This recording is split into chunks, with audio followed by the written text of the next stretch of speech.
Assalamualaikum warahmatullahi wabarakatuh. Sahabat-sahabat, masih dalam obrolan menjelang Muktamar Nahdlatul Ulama ke-35 mendatang ya, di Pondok Pesantren Bahrul Ulum Tambak Beras Jombang, di mana ada kabar dari Jawa Tengah, yaitu Gus Yusuf Hudori mencalonkan diri menjadi kandidat Ketua Umum PBNU dengan mengantongi dukungan dari cabang-cabang di Jawa Tengah. Ini menarik sekali beritanya untuk kita ulas sebelum nanti akan saya bacakan kepada sahabat-sahabat ya. Di mana sebelumnya di video sebelumnya itu kita pernah membahas juga sosok kandidat ketua umum PBNU dari Jawa Tengah yaitu Gus Rozin yang juga di momen tertentu beliau juga ya konon mengantongi dukungan dari cabang-cabang se-Jawa Tengah. Tidak kalah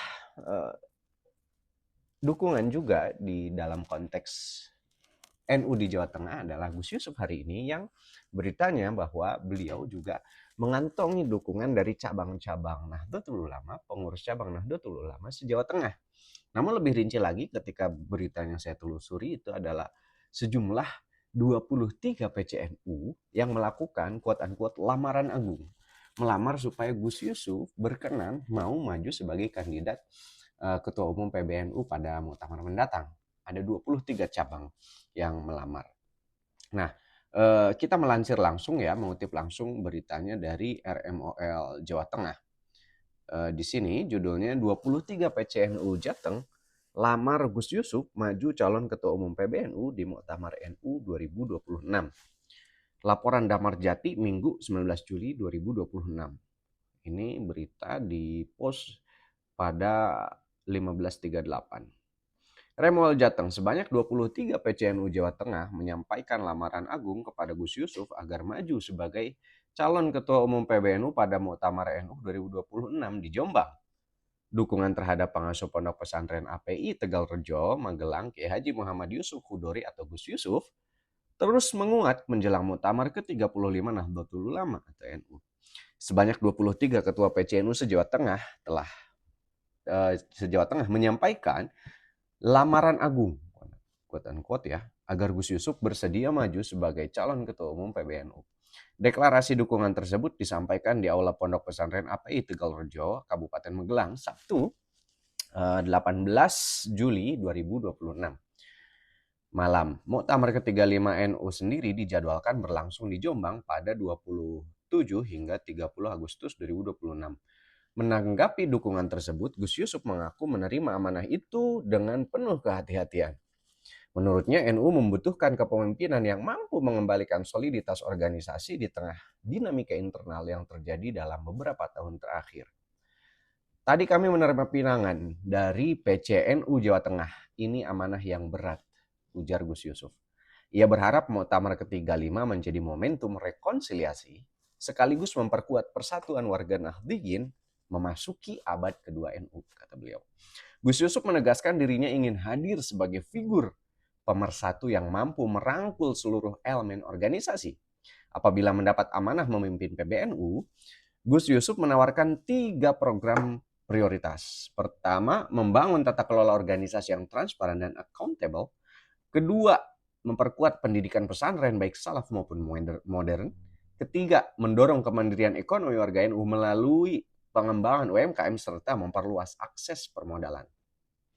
Menurutnya program tersebut akan diselaraskan dengan agenda pemerintah, khususnya dalam pengentasan kemiskinan dan pemberdayaan masyarakat. Sementara itu, perwakilan PCNU Temanggung Muhammad Furqon mengatakan dukungan kepada Gus Yusuf lahir dari aspirasi sejumlah PCNU di Jawa Tengah yang menginginkan sosok pemersatu menjelang muktamar. Ya, sebagaimana kita tahu ada kubu Sultan, ada kubu Keramat dan seterusnya.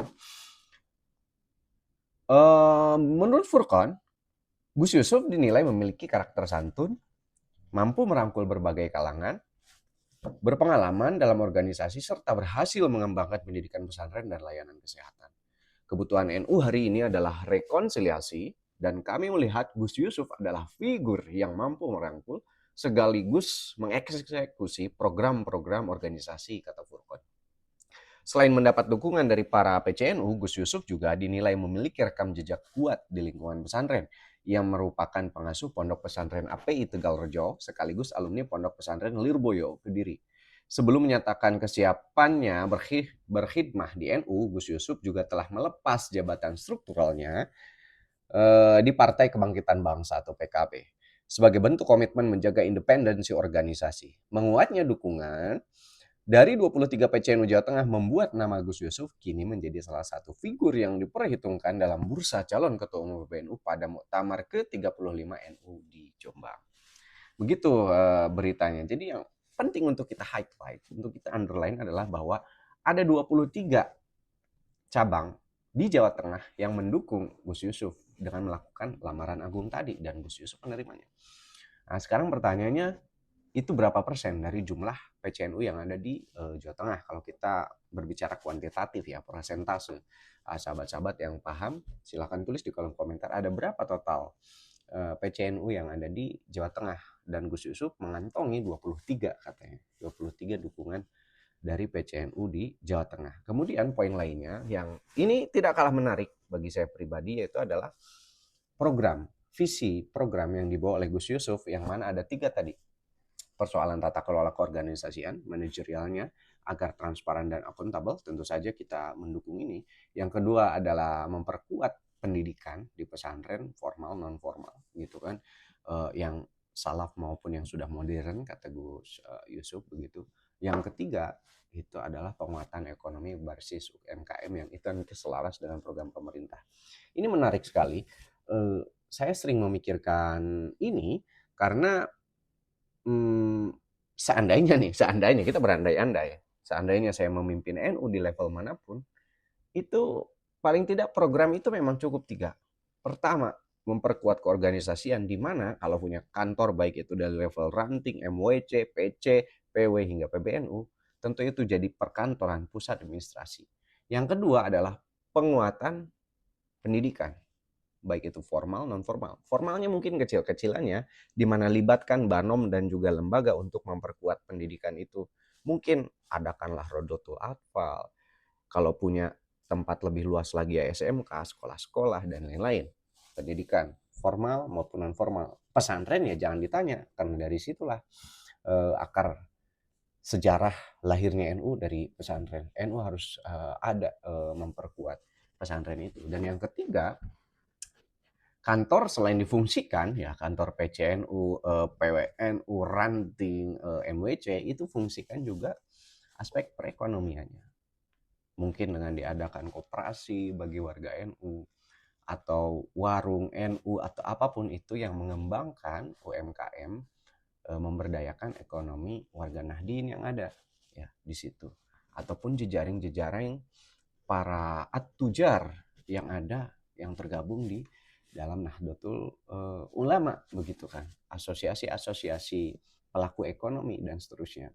Dan tentu saja penting dalam konteks membangun bangsa ini, membangun warga NU ya selaras dengan program pemerintah. Di samping NU juga tidak lupa dengan posisinya sebagai civil society yang tentu saja harus independen dan juga senantiasa kritis terhadap pemerintah, memberikan masukan selain menjalankan program juga yang selaras. Artinya apa? Ya NU berimbang, bisa memberikan solusi tetapi tidak lupa juga memberikan catatan kritis ketika memang diperlukan, apabila memang program pemerintah dirasa keluar dari relnya atau ada hal-hal yang harus dibenahi. NU harus menjaga sikap seperti itu.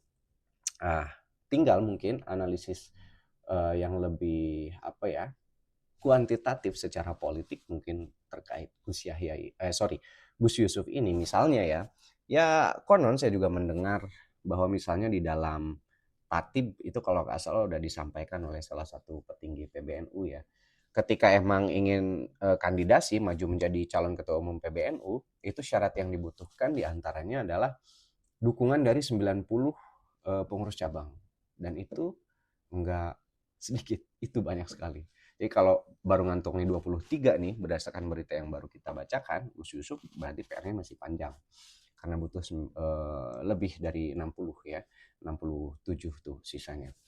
Kemudian juga misalnya uh, kita sepanjang saya baca Gus Yusuf uh, baru mengundurkan diri dari Dewan Syuro PKB itu sejak November 2025, akhir tahun mungkin kalau tidak salah. Ya mudah-mudahan juga tidak terganjal dari aspek persyaratan, tata tertib dan lain-lain. Namun demikian yang harus kita pahami, relasi NU dan PKB itu akan selalu unik karena terkadang dikontekskan sesuai dengan konteks politik pada zamannya, di samping juga ya kadang kita mungkin salah memahami dan lain sebagainya. Menurut saya tidak mungkin terjadi satu kooptasi ataupun katakanlah NU tidak otonom dari PKB. Justru yang ada itu sebaliknya.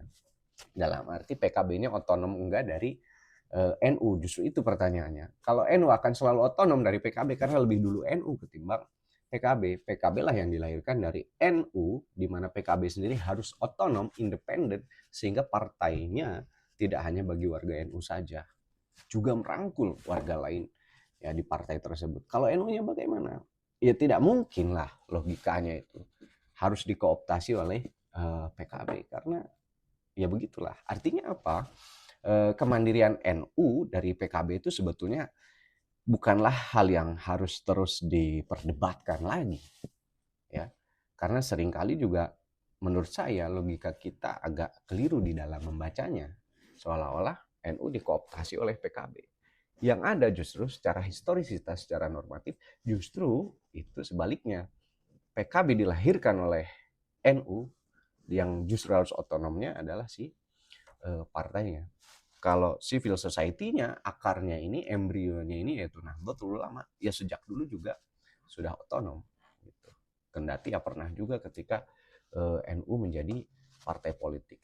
Di samping hal-hal lain, analisis kuantitatif daripada dinamika menuju muktamar ini, misalnya untuk Gus Yusuf, ya itu tadi untuk membaca sebetulnya dari Jawa Tengah sendiri berapa valid, karena berdasarkan video sebelumnya Gus Rozin diberitakan mengantongi dukungan dari PCNU se-Jawa Tengah. Ini juga kan menarik ya sahabat-sahabat, dan saya kira semakin menjelang hari H Muktamar Nahdlatul Ulama nanti 27 Agustus akan semakin menghangat dan semakin ramai dan menarik untuk didiskusikan, dimusyawarahkan, dan kita bahas ya kandidasi ini. Ini semata bukan untuk mempolitisir, tetapi kita ikut bergembira dengan pestanya warga NU, ya, quote unquote pestanya warga NU, dan ya kita akan mensyiarkan muktamar NU ini sama-sama mensukseskan. Kita senang di mana para kiai berkumpul bermusyawarah untuk membereskan, menjawab soal-soal, pertanyaan-pertanyaan, problematika kebangsaan, problematika keumatan, problematika akar rumput, gitu. Bahkan hingga problematika di level nasional dan juga global. So, untuk Gus Yusuf sendiri, pandangan teman-teman bagaimana? Apakah beliau dianggap siap, confident, mampu untuk menjadi ketua umum PBNU periode mendatang? Silahkan tulis di kolom komentar. Dan kalau suka video ini jangan lupa like. Yang belum subscribe silahkan subscribe. Sampai jumpa lagi di video berikutnya. Insya Allah kita akan bahas terus Muktamar NU, update-update-nya. Dan tentu saja sekali lagi ini dalam rangka kecintaan kita kepada Nahdlatul Ulama. Saya Rokil Marib Syam, sampai jumpa lagi di video berikutnya. Wassalamualaikum warahmatullahi wabarakatuh.